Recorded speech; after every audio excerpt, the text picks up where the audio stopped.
let's move on. So Loki on on Disney Plus. Loki emerges through the portal in the TVA and follows Lady Loki on her murderous path. She seeks the timekeepers, as does he, and so he follows until they are cornered. He uses a time pad to send them to another apocalyptic event on Lamentis 1, where the moon and planet are about to collide. Loki, and as she calls herself, Sylvia, must work together to find Sylvie a way. Or Sylvie? I couldn't tell.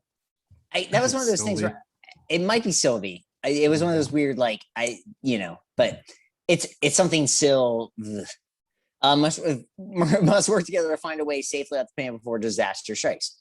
During your time together, we learn how she enchants others and some of her backstory as it relates to Loki's. We also learn in a brief line the TVA workers are all variants, which could have some major implications moving forward, but not as immediate as the implications created by their ride off the planet before the calamity occurs being destroyed, thus leaving them stranded, albeit temporarily. What'd you think, Brendan? It's Sylvie. I looked it up. Okay.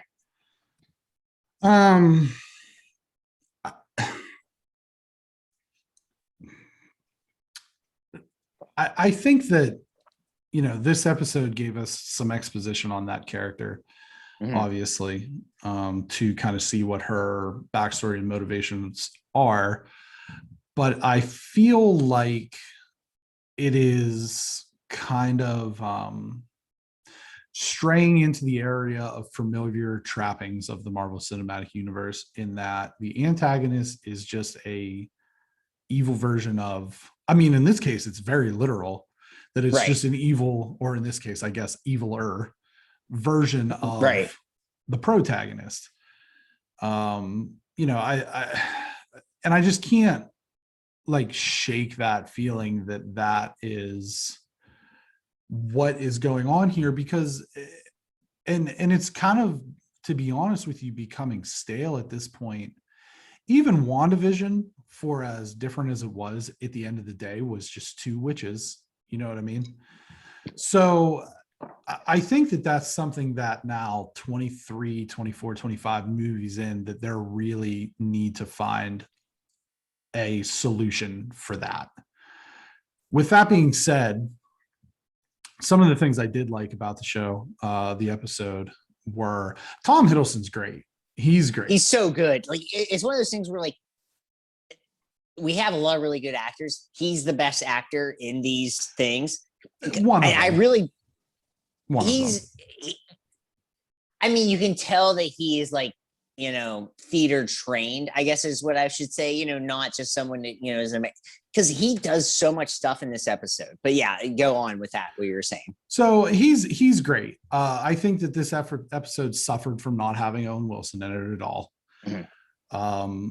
And the contrast to that was, we got one of my favorite filming techniques, where it's one continuous shot. It wasn't a super long one, but at the end of the episode, they did the one continuous shot as they made their way through the city to try to get on the ark, quote unquote, to make their way off the planet.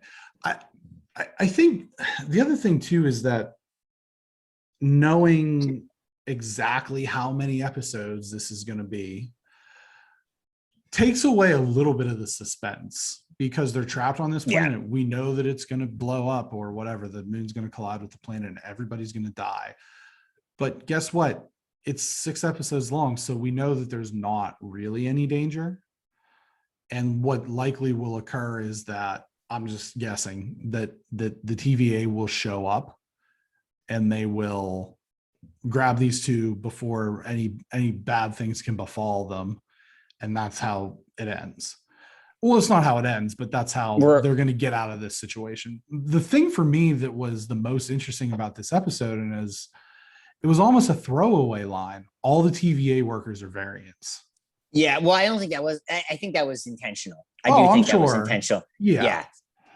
But that's what I mean. It was almost a throwaway line. It wasn't, but it was almost, because it was so quick. He didn't even have time to process what it means. Yeah. And not only do I think it will have major implications moving forward for the last 3 episodes of this season, but as they've said, Loki season 2 is already in development. Yeah. And so I think that that is also, like I said, not only major implications for the rest of the season moving forward, but this is how we get a season 2, basically. Yep. Is because now you have all these characters who are variants and you are operating along different timelines. They can do whatever the hell they want with that. And if they say, well, Loki's a variant and now he works for the TVA, basically, it's just Loki's misadventures with the TVA. Yeah. And that's fine, because with multiverse and all this other crap that they've got going on, it works. I did see that the Lady Loki character was likely the Marvel antagonist, the Enchantress.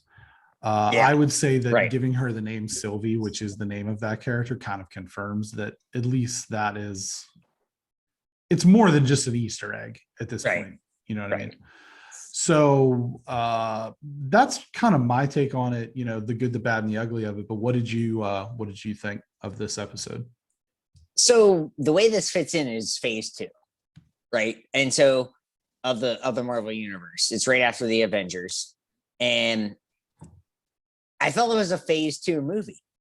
It's like there's a lot of stuff happening, but nothing is super important.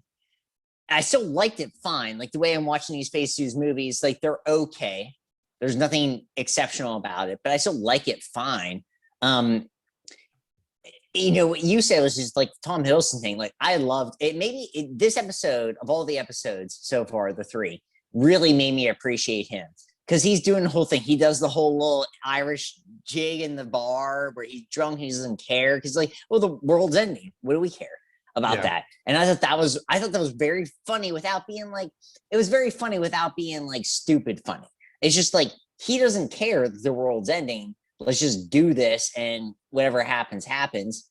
Because he still, you know, is a god or whatever at the end of the day. And then, you know, the suspenseful ending where, you know, like you said, we know we're getting to season 2, so it's not as suspenseful as you would think. But like, you know, I mean, it kind of goes with me. A lot of Marvel movies, it's like, yeah, there's a suspenseful ending, but it's like Infinity War. It's like, yeah, you know, half the population died, but we knew we were getting some people back. You're not killing off, you know, Spider-Man and stuff like that, and or, you know, whatever. And so to me, this episode was kind of this best and worst of Marvel.